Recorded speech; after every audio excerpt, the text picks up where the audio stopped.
Une araignée de la taille d'une petite guêpe infestait les bois de l'Ouganda. Enfin, certaines parties de la contrée étaient couvertes de fourmilières, qui en vieillissant acquéraient la dureté du grès. Des abeilles, des guêpes, qui sans doute se souvenaient, entrèrent aussitôt en dansant, comme pendant les premiers étés de son existence. Zanzama regardait les guêpes, les mouches de toutes couleurs qui tournoyaient dans l'air étouffant, et peu à peu, il se sentait envahir par un pressentiment reposé. Rahan se livrait aux plus enfantines fantaisies avec les petits aidants, et, en attendant la fête des vendanges, ils se grisaient tous ensemble de raisins de vigne, comme les guêpes en automne. Les abeilles, les guêpes qui s'empressaient à faire leurs provisions d'automne, accompagnaient son chant comme d'un discret murmure d'orgue d'église. Par une erreur de chronologie, Jonas avait dit n'être plus revenu passer ses vacances chez son oncle du Midi, depuis l'année où, sous le berceau de Traïmusca, au milieu du bourdonnement des guêpes de septembre, il avait pris la ferme résolution de se faire marin. La fenêtre ouverte laissait entrer le radieux soleil de fin septembre, avec le calme des entours, et avec aussi quelques-unes de ces guêpes, ou abeilles, qui ont de tout temps affectionné ce lieu de silence, et qui bourdonnaient très affairées autour d'eux. Rongés par une ardente fièvre,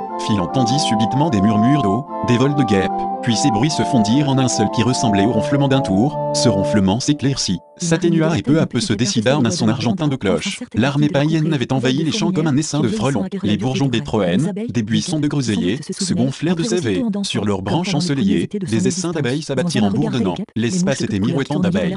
Des abeilles bourdonnaient, des papillons volotaient. On aurait dit une énorme abeille, revenue de quelque champ au pollen violemment toxique, chargée de folie et de cauchemars, et qui désormais, le corps saturé de ce nectar trop riche, en aurait cuvé la malignité. Les buveurs de sang se rendaient compte que nos millions d'individus étaient organisés, disciplinés, Jonas avait dit n'être plus revenu passer ses vacances chez son oncle du Midi, depuis l'année où, sous le berceau de Traïmusca, au milieu du bourdonnement des guêpes de septembre, il avait pris la ferme résolution de se faire marin. La fenêtre ouverte laissait entrer le radieux soleil de fin septembre, avec le calme des entours, et avec aussi quelques-unes de ces guêpes, ou abeilles, qui ont de tout temps affectionné ce lieu de silence, et qui bourdonnaient très affairées autour d'eux. Rongé par une ardente fièvre, Phil entendit subitement des murmures d'eau, des vols de guêpes, puis ces bruits se fondirent en un seul qui ressemblait au ronflement d'un tour. Ce ronflement s'éclaircit, s'atténua et peu à peu se décida en un son argentin de cloche. L'armée païenne avait envahi les champs comme un essaim de frelons. Les bourgeons des Troènes, des buissons de groseilliers, se gonflèrent de CV, sur leurs branches ensoleillées, des essaims d'abeilles s'abattirent en bourdonnant. L'espace était miroitant d'abeilles. Des abeilles bourdonnaient, des papillons voletaient. On aurait dit une énorme abeille, revenue de quelque champ au pollen violemment toxique, chargée de folie et de cauchemars, et qui désormais, le corps saturé de ce nectar trop riche, en aurait cuvé la malignité.